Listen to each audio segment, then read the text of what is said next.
welcome. Thank you for joining me. Today on TED Talks Ruby Rocks, we are going to talk about some bees. So this is the first of a conversation about bees, and I have been busy bee doing some work with some farmers, and sharing with you how that whole witness of what the bees have for us and how they've been holding the state of grace, showing us the example of how we can use them as a working model, and also that they are pointing to some concerns and some things that we need to address on the human level.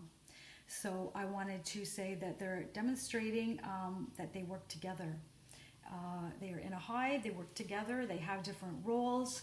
Anything that they do is for the care of the next generation. And we also have our indigenous, they gather together in council, and they only make decisions that are beneficial to 7 generations later. And that's not 7 decades, that's 7 generations forward, making sure that whatever they're going to plan in their upcoming decisions, that will be in the good of the 7 generation children.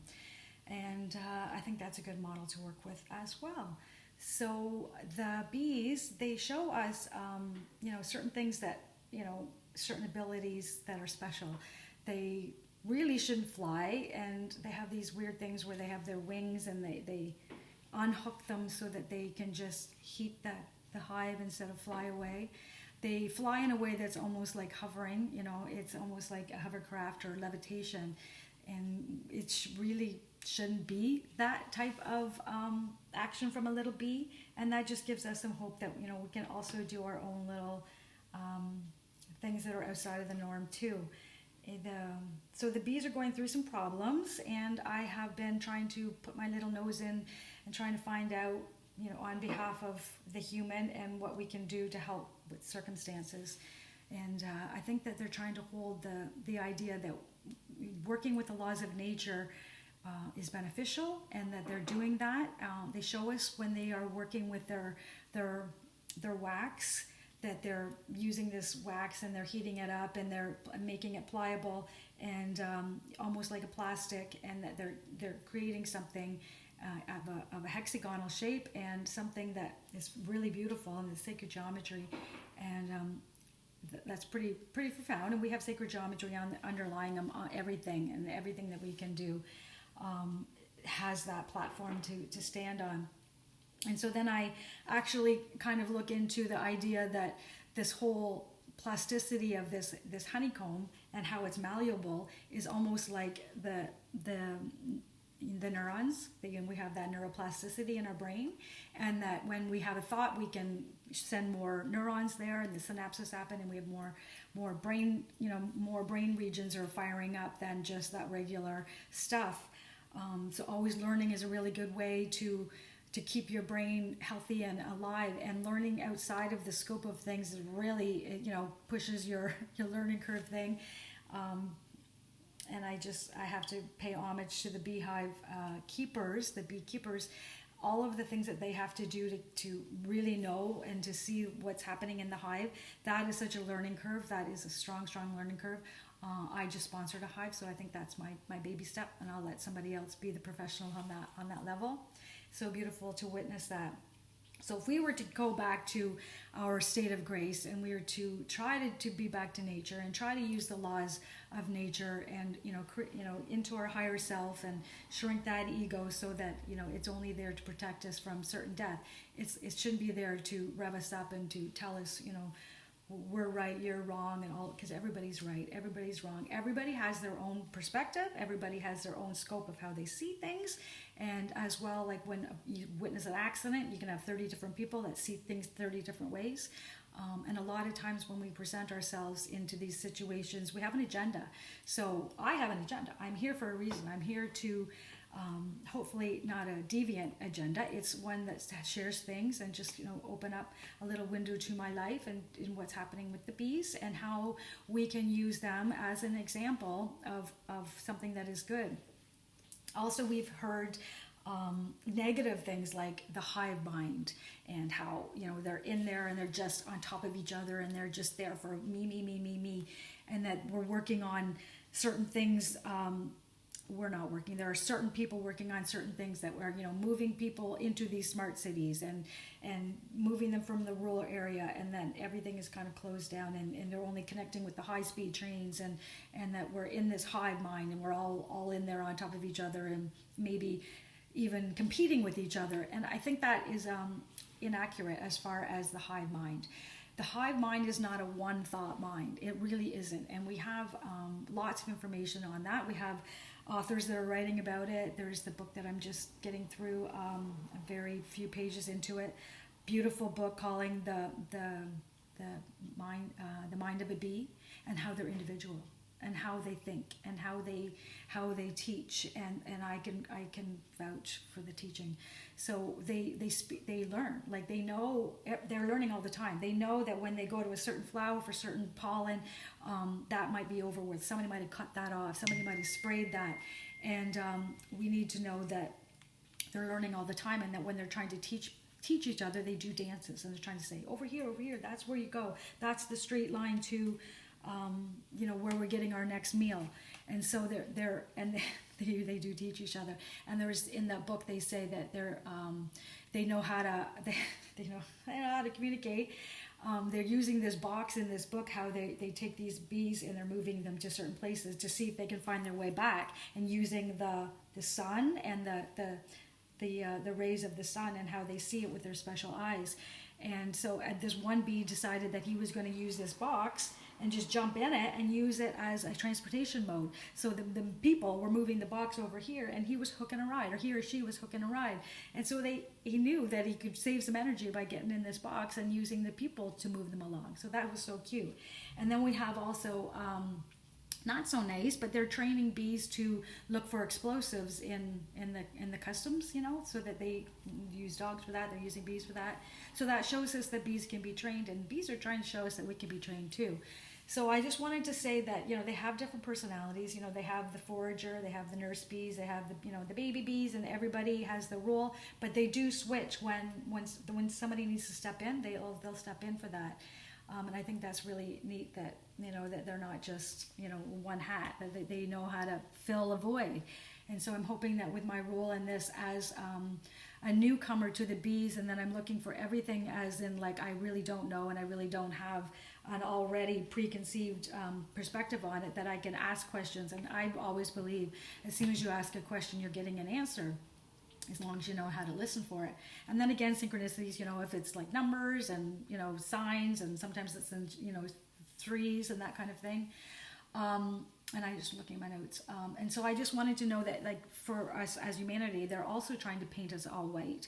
They're also trying to, like, say, this is losing our ethnic, and we're colonized. We are absolutely colonized. As much as the bees are colonized, we are colonizing. And you know what? As much as the bees colonizing are collapsing, that's called colony collapse, when a lot of the hives are found dead after, like, the spring, and maybe even in the season. And our society is collapsing too, but that's really good, because as soon as there's order out of chaos, you don't always have to look for the next bad, you're looking for the next good, to use that, our creative mind and our right in the arts, keeping things alive and such like that. And just to, the British and the passing of the Queen, and how everything is so, it's British, and all of the colonizing. I know Barbados just separated from the crown, and there's lots of other those little islands that are separating from the crown, and they're bringing back their own ethnic, and knowing that that's part that everybody wants. It can't always be painted with the white paintbrush. And I'll use a good example of this. Whenever I go to look for words and look for the origin of words, the etymology of certain words, I go past the 1800s. I go into, like, the Latin version. I go into, like, the Greece and those time frames, because after, like, the 1800s, the dictionaries are coming out, and they're all changed. The words have absolutely been manipulated into thinking a certain way, and if you look back further, you can see that you're using the word the wrong way. It's like paranoia. Like, paranoia was used in Shakespeare as a tragedy, and if he's using that word to show there's death and tragedy, then he's going to portray in the theater in front of us, all of us learning that this word paranoia is bad. It's bad, like our mind's crazy, we're, whatever. But paranoia just means that I have the ability to detect you, and you have the ability to detect me. I can sense you, and it's a sense. But they've shut that down into such a negative thing that we're thinking if we're paranoid that we need to be medicated or what have you. So things like that. Go past the white paintbrush, and let's bring back, the juicy culture. We're taking salsa dancing lessons, and white people don't always dance like that. So let's bring back the juice. So going back past, those kinds of structures in, let's bring in something new and something fun, but let's just look through things and ask questions, and we'll see. So bees are showing us with the hexagons and the honeycomb, and I talk about structured water and how the structured water, it is actually hexagon shape. When you can make water healthy, and as well the bees have the compound eyes, and they're all like hexagon. So however they see the light spectrum is different than ours, but you can be sure that beyond any light spectrum of any being, of any organism, that there are things in the ultraviolet beyond, and there are things in the far infrared that are beyond our sight, but they're still happening. There's radar waves, there's microwaves, there's all kinds of energy and information that's coming through. We just don't see it. Doesn't mean that the energy is not there for us to use, but we're just not seeing it. We can understand it, and we can communicate with it. And going back to the communication with self, in one of my early videos, when the hairs stand up on your arm, it's when you're finally saying your truth. And I really love that when we can articulate our thoughts enough to share with another person, that it will communicate with the other person, but in the other side is communicating with ourselves. So that whole speaking aloud and sharing a thought into a certain sentence structure, story structure, that it will reach another person, but it also reaches ourselves. So self-communication is very important, and the subtleties of things. Like, not everything is screaming at you. And I just did a podcast with beautiful Mary Beth Haynes, and we're saying that truth doesn't scream at you.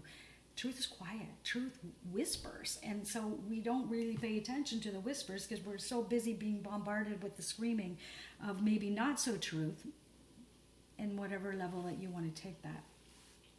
And what did I get with this? The bees are trying to give us an example of holding the space, because us as humans, we're like little babies compared to the millions and millions of years that bees have been around. And the way they've seen things, they've had the same light spectrum, and they're able to change how nature is around them just by the way they see things. Like flowers will actually show up in a way that they will now be seen by the bees, not that the bees see differently. So that's really neat too. Sorry, my ring's loud. The idea of helping with the bees and giving them some kind of sanctuary from the sprays and from the lack of nutrients and such is very important to me. And I'll go in further of some of the things that we're doing in a think tank, and we've got an application starting at the end of October. And this is one of the reasons why I'm putting out these videos now, because I know that I'll be busy on the ground with my boots on a farm. And I wanted to share with you too that this whole idea of watching nature, and when they say that terrifying thing, when bees go, it'll be a few years later when people will go. But that's because they're holding the space for us. They're showing us how to do it. We just need to wake up.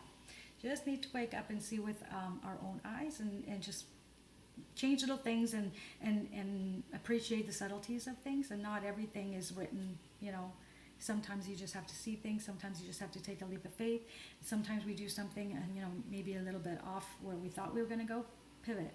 Just go another direction. Change your mind. Do something else. As long as it feels good in here. And get away from, the whole idea of the diatribe of people. We have these keyboard warriors and this whole diatribe of people that are really mean when it comes to things that are outside of their norms. So let's hold this space for, just thinking things differently and seeing things differently and using nature as our example. It's been there all along. So get outside, go and hug a tree. So use the magnetic, what is it called? The electromagnetic field of the water being pulled up from the tree, and spending some time in nature and get those nourishments. Sometimes food isn't just about, the next meal. Sometimes food is about sunlight and, those invisible forces that are in nature for us. 15 minutes. Sorry, I'm getting a little chatty today. Thank you all. If you like anything in this video, please like, share, subscribe, and watch for my next video. Thank you so much. Have a blessed day and be well.